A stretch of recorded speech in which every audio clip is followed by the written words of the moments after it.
morning, campers. It is another gorgeous day out here. It's currently 43 degrees, which again, I don't consider that terribly cold. It's like perfect sweater and hoodie weather, which I love sweaters and hoodies, so it's exactly my kind of fall weather. Is just a little bit overcast. It's just perfect weather. This is perfect Idaho weather. There's not a single snowflake in sight. This is delightful. We are currently near, I believe, Hayburn, Idaho. There's like this little cluster of towns. It's Burley, Hayburn, Rupert, and Paul. And I think there's another one, but I'm forgetting which one. But they're all like kind of in a little cluster right here in this part of Idaho. Interstate 84 is about to bear off to the right and head down into Utah, but we're going to get on Interstate 86 instead because it's currently snowing in Wyoming, and I do not wish to deal with the sisters in the snow. So instead of going down into Utah and then climbing up through Evanston, Wyoming on Interstate 80, we're going to go around that on US Highway 30. It is generally a little bit of a flatter route, and it doesn't typically, there's lots of situations where the sisters becomes extremely dangerous, where Route 30 is still completely passable. It's not difficult to handle at all. We might have to slow down a little bit if the road gets snow-packed, but we probably won't have to chain up. We've done that before, actually. There's videos on my channel of us like cruising at like 45 mile an hour on flat snowpack on US 30 at a time where I would have had to stop and chain up on the sisters for those super steep mountains. But so I generally prefer that route. I also happen to really like the Flying J that isn't right smack dab in the middle of that, and there's a pretty good chance that's where we're going to end up stopping for tonight because we're a little low on hours. Basically what's happening is this is a 2,600 mile load. We picked it up yesterday at like noon, and we are running on recaps to get it to Virginia. So we have the hours I had available yesterday. I finished with like 90 minutes left on my clock, so that rolled over to today. Today I've got like 8 hours and 20 minutes total to drive, and then whatever I have left today will roll over to tomorrow. Tomorrow's going to be like 7.5 hours available. And basically I'm going to be trying to do as much driving as I can every single day. But the important thing is that I need to completely run my clock out, or at least as close as I can to completely run my clock out before let's see, what's 10 hours before 1? Before 3 p.m. on the day before we deliver, 3 p.m. on the 24th, I need to basically completely run my 70 out as much as possible. 55. They're still working on the 84-86 interchange here. Lovely. I thought they'd be finished this by now, but I can still see that they're bypassing 84 traffic around the ramp to the right. They are doing heavy modifications to this interchange. But yeah, so I've got to run my clock out before 3 p.m. Eastern time on the 24th. That way that I can be up and have hours available at 1 o'clock when I get my last recap, and then I'll be able to clean up 6.5 hours of driving before our delivery. Very important. East 86, bear left. Ooh, you made that a little tighter than it was before. In 1 mile, keep to the left on I-86. Wonder why they did that. They had that nice shallow version of that off to the left. You could still see it. It's still there. Where you could just easily, like, you could take that ramp at like 60 mile an hour, no problem. This one's much more swervy. There we go. Perhaps too many heavy trucks have damaged the other ramp to the point where they can't use it safely anymore. Who knows? actually looking really nice. So this is neat. So yeah, that the ramp where the 84 traffic is going now off to our right, that's a temporary ramp. Basically, it's just connecting the 84 right of way up to that flyover. That flyover is how 86 west will get to 84 east when it's all said and done. And then 84 east will just stay on that right of way and then bear off to the right, like here. I think. But then 86 traffic can also just keep going straight. It's going to be a much, much simpler interchange when they're done. Well, not simpler, but smoother. They're changing it from a trumpet to something a little more, a little higher speed with less conflicting traffic. Basically, it's going to make things a lot easier for traffic that is staying on 84.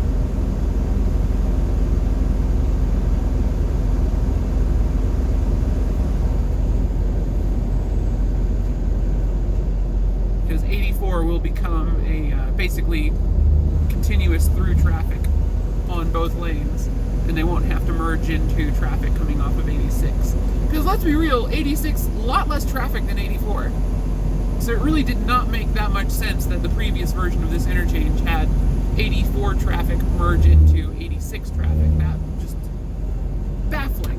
It makes much more sense to do it the other way around, where traffic from 86 merges onto 84, which I think is how it's going to end up set up at the end of that.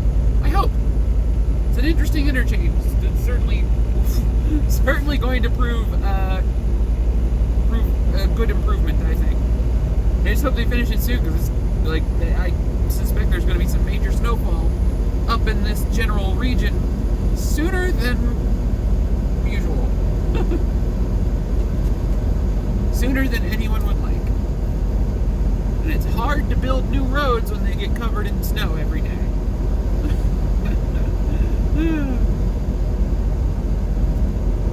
So yeah, we're going to run our clock out well, we're not going to completely run the clock out today. We're going to run our clock low today, low tomorrow. Going to completely run it out on the 24th, and then wake up super early on the 25th so we can do some more driving before the delivery. That, I think, is the best way to do this. I'm pretty sure we're still going to get there no problem. Like, I have a goose drawn in the dirt on the back of his truck. That's brilliant. On that SUV that just passed me, there was like a goose drawn on the back. It's wonderful. Someone else may be a fan of Untitled Goose Game. I love that game. It's very fun. So much fun. It's an excellent game. It's on Nintendo Switch. If you haven't played it, go check that out. It's on a bunch of other things too, but Switch is just like the easiest place to play it.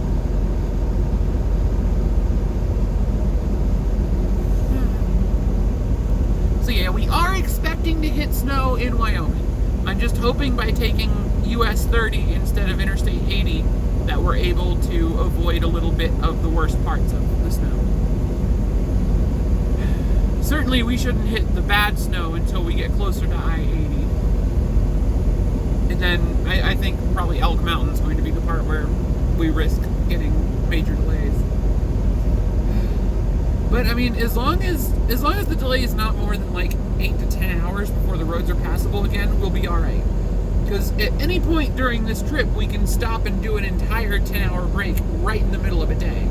And we'll still be able to make this delivery on time. Because at some point, we have to stop super early in a day and switch to night driving. That has to happen somewhere along there. I'm just planning to do it on the last day rather than right in the middle of it. Because I'd rather not be driving at nights if it's going to be snowy. I would rather wait and just switch to night driving for the final night. But like at some point that's going to have to happen. We're going to be starting at basically midnight Central Time every single day as soon as our hours roll over from the previous week. So eventually it's going to happen. I'd rather wait and do that later than be forced to do that by snow. But if it happens, it happens. You know? We will cross that bridge when we come to it. Hopefully it won't be covered in snow. The bridge is too heavily guarded. we're having a decent day. I had to get angry this morning, which I don't like. And I woke up this morning and someone in the Wilson Logistics office had edited my logs without calling me. And they edited my logs in a way that makes zero sense. Because, okay, so we picked up the load yesterday. I slept at the customer overnight. So when the customer was finally ready to load me, yard move, dock the truck, take a break, eat lunch. When they're finished loading me, on duty, secure the load, count how many pallets they stuffed in the truck. It's like 20 something. Not hard. It's super simple math at the Onion Farm. Count the freight super quick, secure the load, yard move to their scale, weigh my truck, yard move to parking, and we were done. Like, that was, at that point, it's like I am now waiting for permission to leave, but I'm also just reading a book sitting there parked at the customer. Off duty. At that point, I have scaled my truck, my trailer is sealed, I've got my bills, I've sent my depart call. I am now off duty. I am no longer standing by waiting to load nothing. I am off duty, I am eating a snack, I am reading a book, I'm checking my email and my social media. I am not working at this point. Like, there's an argument to be made that by waiting for confirmation that my depart call got through, that's could be technically on duty. But I'm not personally doing on duty activities. So I'm sitting there waiting, and when I finally get the messaging that I'm good to go, I've just finished up a 30-minute break, so it's like, perfect, time to get rolling. Switch to on duty, check out, like, do a full pre-trip of the truck, because I had to skip the pre-trip because they just like, oh, get in the dock. Cool.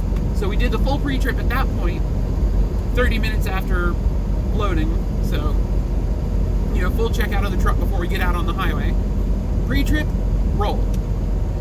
This morning, I get an update to my logs, and they changed everything from the moment I left the dock to the moment I left the customer to yard move. Which is not accurate.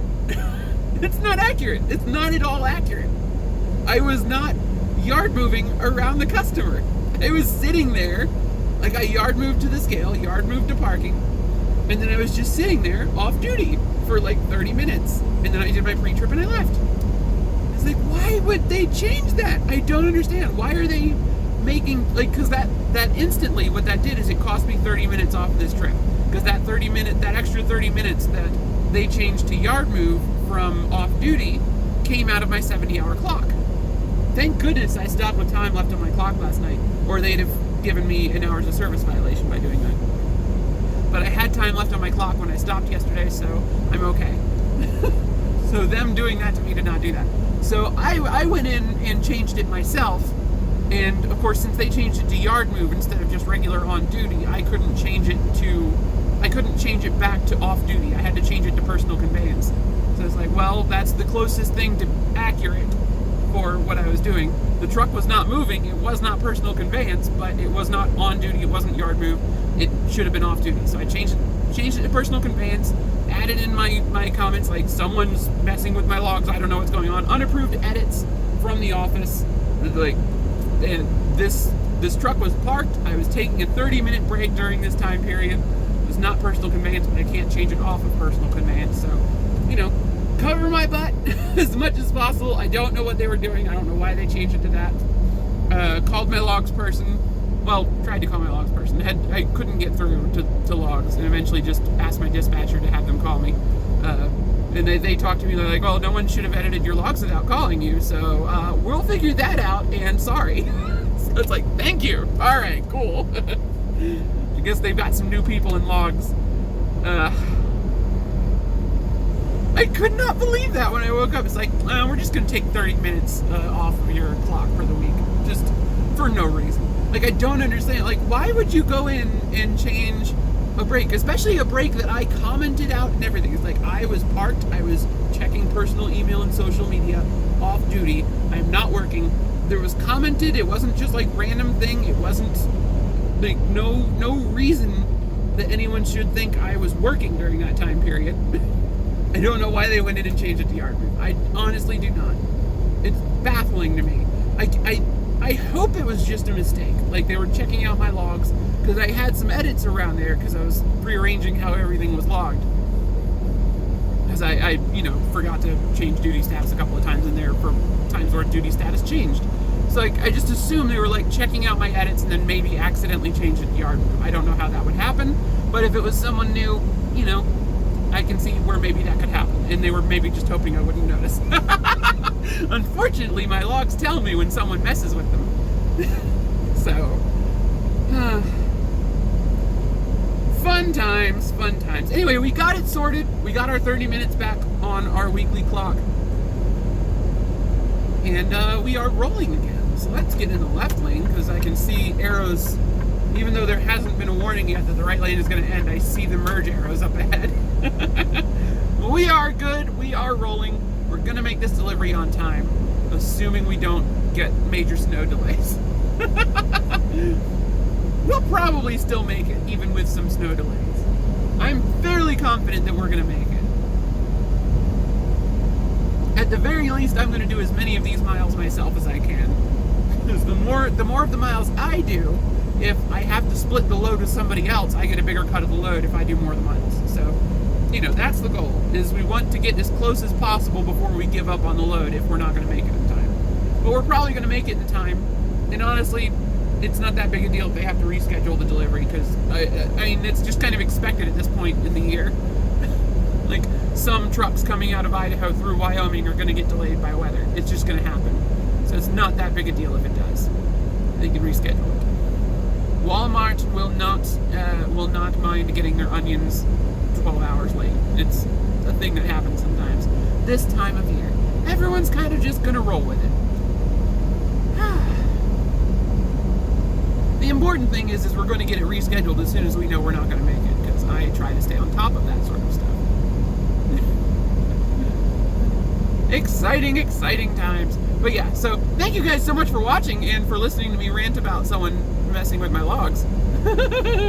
My name is Ellie O'Dare. You can find me on the internet at Ellie O'Dare on Twitter, Instagram, Xbox Live, Steam, Nintendo Switch. And of course, you can also just leave comments below the videos, because I do read them all. And that's a great place to... Not now, Apophis.